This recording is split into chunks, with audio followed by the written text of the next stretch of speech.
give you a tour of my own shop, but we'll also discuss some concepts behind farm shops in general. So you'll usually arrive at a farm shop one of two ways. It'll be your own, in which you'll have a lot of autonomy to change whatever you want, or two, you'll step into somebody else's farm shop, which you have less ability to make changes, but probably you can help organize and make things better. I can't tell you how many times I've stepped into somebody else's shop and just there's no rhyme or reason to anything that's going on. Farms are busy places where lots of things are being moved around. There's lots of people using different stuff, and there's lots of unpredictable events that happen on a farm, which all yield very discombobulated shop situations. So follow a few rules of thumb and it should help you on your way. Cleaning up. So 1 part looking for something, 5 parts actually doing the work, and then 2 to 3 parts putting things back and cleaning up and creating organization again. Are building your own shop. You're carving out a place in your garage or whatever. Live in that spot for a little while and try things out before you do any bolting to the concrete or anything like that, making hard stops. Something to keep in mind also is wherever the door is, one's right here, the areas closest to the door are highest priority. So that's where I keep my ladders, that's where I keep my toolbox, that's where I keep all my tools, my hand tools and power tools. Everything is pretty much in this area, like right when I get into the shop. So the area as you walk into the shop is high priority stuff. As you move into the shop, you get to the tables, you get to the machines, the stuff that you can't take with you. The other shelving things with materials are in the back. Those are fine deeper into the shop, but right at the doorway, that's where you want a lot of things that you use right away and you need right away. Keep those near the front because that's high priority area. Things that you need in a shop space are, I have 5 things. So I thought about this and I made a list of the things that you need and the things that I like to have around. The things that you need are clean floors. Make sure there's not tripping hazards anywhere on the floors in your shop. Make sure there's not long extension cords going to plug machines in or anything. Extension cords and long-term electrical things should be up against the ceiling, just like I have, and I'll show you in a minute. All of my electrical stuff is up. Don't let things drape on the ground. In fact, keep it as clear as you can. Number 2, you need a table or a workbench or something like that that you keep clean all the time. Now, if you have a table, a lot of times it'll just get filled up with junk and become a shelf. Tables are not shelves. They're different. Shop tables should be used and then cleaned immediately. They should be open as often as you can. The next thing, number 3, is shelves. So tables are for working on. Shelves are for storing items. So you can see I have a ton of shelves over here. I got stuff in this guy over here. This is solvents and things that are flammable. It's good to have a cover that you can put down in front so that sparks flying or whatever doesn't get on your area. More solvents and things that are potentially flammable in here. So shelves there, shelves there. I have shelves along the back side of my walls, and then I have tool chests, which is number 4. Tool chests. So number 4 is tool chests, and I have 2 of them, and I'll show you those. Tool chests have those little various doors that allow you to put all your tools and shop items inside there and store them safely and cleanly. And number 5 is light. You need to have good light source. So throughout here, I've changed everything over to LEDs because LEDs are cheap and they last forever and they're way better than fluorescent. So I would suggest, you find a good sale, just buy a bunch of them and change all your fluorescent lights that you probably have in your garage or shop space to LEDs because they are awesome. They've really changed the pace in which work gets done in here. So good, sufficient light. So we have, to review the needs, 1, clean floor. 2 is a table or workbench that we keep clean. Number 3 is shelves and storage space. Number 4 is a tool chest, at least one. I got a couple of them that I'll show you in a minute. And then 5 is good light. So those are the 5 needs for a shop space. The likes. Now this is this thing that you don't need to have, but they make workflow really nice and easy. A space for hardware. So a hardware shelf and shelving unit or something like that, and I'll show you what I got over there. That's where you can keep basic nails, basic screws, basic fasteners, washers, things like that, like door handles and things like that, that you can kind of keep in an orderly fashion so you can access them easily. So that's the first thing for the like. Number 2 is machines. So the machines that I have as priority are, number 1 is a miter saw, and I'll show you what a miter saw is in my shop, and we did a demo in class already. So a miter saw, a table saw, which we also did in class, and the third machine that I would suggest having for your shop is a drill press. Okay, so now we're gonna do a tour of my shop. So here's the entrance door, and then right here we have the garage door. It's basically just a 2.5 stall garage that I converted into a shop. Insulated the ceiling, put a Modine heater in here. This is just a natural gas heater, and it heats this space pretty good. So as you walk in the door, right here we have our different gas tanks. Good old bar and chain lubricant from a chainsaw. And then I got some other lubricants and washes and oils down there, spray paints and everything in here, more spray paints up here, paint thinner and all those types of things. One cabinet, shelving unit with just a bunch of different tools in here. And then down here, I coil up all my extensions and keep them in here. Got a bunch more tools and stuff. And these cabinets you can get really cheap, and they work really good. They can handle a lot of weight, and they make things super accessible. So I would suggest getting a couple of these. They're really helpful in organizing stuff. Then here's my shop tables. I have 2 of them. And I built a shelf onto each one so I can store more things. So here's my shop tables. I keep them clean as well as I can.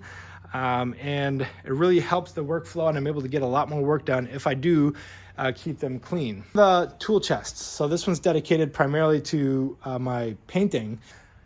Here's my hardware area. So I have things marked off here, have more hardware here, and then more hardware back here. So this area is dedicated to fasteners, nuts and bolts and washers and screws, nails, hangers, all kinds of stuff. So these are all over here and into here. I try to keep it as organized as possible. Okay. And here's my sanding stuff. And apparently on, getting into some of the machines. Here's another tool chest. And I try to keep this as organized as I can. Again, sometimes things get a little out of hand. Toolbox is down here. Tool chests are great. And you'll have your own system to organize them. Machines that I have oriented in a way that creates flow in the space. So it's good to have flow so that there's no dead ends and that there's easy walk space and there's enough room to get around in your shop.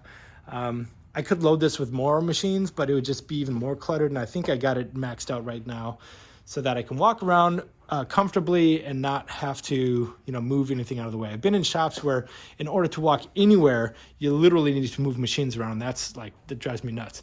So maxed out this area, but at least it still has good workflow. There's the miter saw right here. And I got the whole stand here so I can work easily with long pieces of timber on here. And I have a table saw right here and this all has dust collection over to there. So this is pretty much the wood side. And then on this side is the metal side. You can see it gets sprayed a little bit with the miter saw. But this side and over is dedicated to metal. So I don't really store wood over here that often. I don't work with wood over here that often just because when too much wood gets over here, you're creating a fire hazard. And what I do, like for things, when I'm working with wood over here and I do get shavings and stuff, I just turn on the system that I have.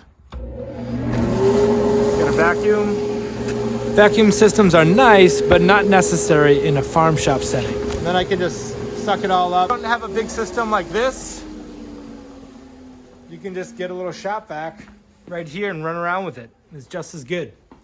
It's a little bit more efficient to have a big system like that, but it's not accessible to everybody and it's not always important for everyone. So here I got some grinders, some benchtop grinders. Here is my my drill press. And this is one of the 3-tool machines that I would suggest having on a farm. Here's an air compressor, also would be high on the item, but they can get expensive and you don't really need one. This is for running pneumatic tools like these things that require an air fitting. But also it's just good to have.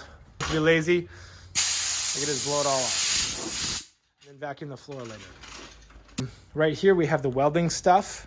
You can see on the floor, it's pure concrete.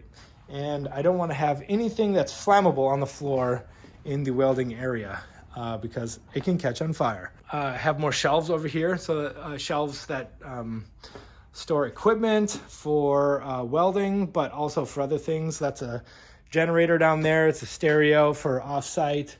There's a paint gun right there. This is random supplies. There's some Roundup. Don't see that. It's bad. We got some RAM board over here, which is like high density cardboard that I can use for templates and all kinds of stuff. And here's just a bunch of different metal that I've acquired over the years. And down here, I got my chainsaws off the ground. So that's my shop in a nutshell.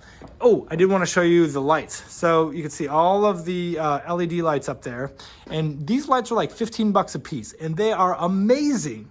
I love them. I love them so much. And they're so much better. They're quiet. They're 100% quiet. Whereas the fluorescent were always humming and making this obnoxious sound. Super, super annoying. The wire that I don't have in the rafters running and electrifying the system, you can see that I've attached straight to the ceiling and run around the edges. That's just to minimize trip hazards. So in here we have our outdoor shed, which I have a lot of my supplies, random bits of wood kept again off the ground. You can see there's a 2x4 bumper on the bottom that lifts things up because this area does get flooded. And if you don't have that bumper 2x4 at the bottom, all the stuff will get wet at the bottom, and then believe it or not, it will wick all the way up. So it'll ruin all that supplies. So build a frame like this if you're going to store your wood, lumber, or metal, that I have a specific location for every single one. So I know exactly where to go to find them, and they're off the ground. They're not getting saturated with water. Broad fork, we got a hay fork, we got rakes in there. Get everything off the ground. These little things are like, you know, $1, maybe $1.50. And what I've done is, since there's studs in the wall here, I've just used this sister piece to go all the way across, got into the studs a little bit. Now you can brace everything up. Get your pole tools off the ground and give them a dedicated hook. Okay, now the final thing we're going to be doing today on this video is showing you how to maintain your poles. So your shovels, your spades, your rakes, your broad forks, your wheelbarrows, they all have these wooden poles. And usually they're made out of hardwoods, ash or walnut or something like that, that is nice and hard, weather resistant, but that doesn't mean weatherproof. And if this is sitting outside for too long, the wood is going to start to split and you know, get a little splintery. And everyone can who's worked with tools can probably attest to having 1 or 2 splinters in their life from working with these. In fact, this one just gave my son a splinter the other day, and as I felt it, it's a bit rough, and even sometimes the paint can pop and start to pucker, and that can get a little bit rough, and no one wants to be using tools that are splinter prone. So maintaining these can be really, really easy, and I'm going to show you how. Just 100, so it's pretty coarse. The other thing I'm going to do is grab a glove. Now, when you're working with splintered wood, always wear gloves. Just before and gotten like these big strokes like this, and I've had splinters break off as I'm going like this, and literally drive themselves down my hand. So wear gloves and that won't happen. This is 100.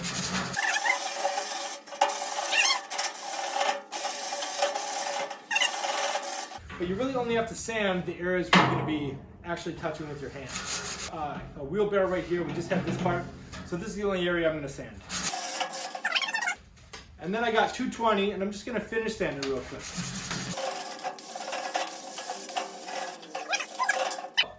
We're ready for finishing. Now you can finish it in a few different ways. I would put something that doesn't flick off, like polyurethane and paint would. Polyurethane and paint will help for a little bit of time, but I would put something in there that actually saturates the wood and gets into it. And that's why I use paste finishing wax. And if you don't have a container of this at your house, you should have it, because I use this on all kinds of stuff. I use this on leather jackets. If you rub it on metal, it'll protect the metal. Not forever, but it'll protect the metal from water and mildew and all kinds of stuff. So get the wax, and it comes in a variety of different colors. This is just natural. It basically means clear. But I'll rub that on. Actually, I got a rag, and I have Triple O, which is extra fine steel wool. The cloth now. So that is nice and smooth. So the cloth picked up the excess wax, but it also kind of buffed it. So this is like a super hard, really nice, smooth handle now.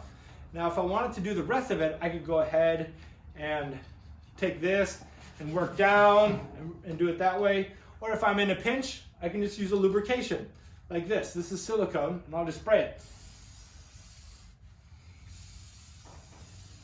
So that's gonna seep into the wood. It's going to permeate into the fibers and create a protective barrier from rain, from mildew, from all kinds of stuff.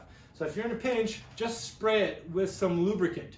Don't spray it with a solvent, like those other things. Watch the solvent video. Spray it with a lubricant, because that way you'll have protection. Now, it's not gonna last forever. You probably have to do this probably 2 or 3 times a year. But it will make your pole last a lot longer. So if you got some excess stuff, feel free to just rub it down with that. Now, let's see what happens when we put some water on it. Look at that, rubs right off. See what I'm saying? Proof is in the pudding. Make sure you have some questions for Friday, and we'll talk then. Thanks.